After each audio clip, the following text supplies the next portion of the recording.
রাস্তাঘাট ভেঙে রয়েছে, দ্রুত সময়ের মধ্যে এ সমস্ত লড়াই করো।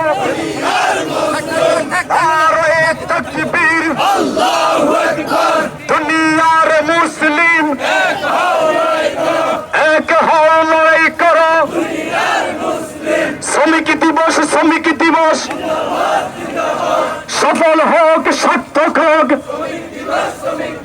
আন্তর্জাতিক শ্রমিক দিবস 1 মে শ্রমিক দিবস। শ্রমিকদের ন্যায্য দাবি, শ্রমিকদের অধিকার, ভাত কাপড়ের অধিকার, অধিকার, বিচারের অধিকার, শ্রমিকের বকেয়া মজুরি। নারায়ে তাকবীর,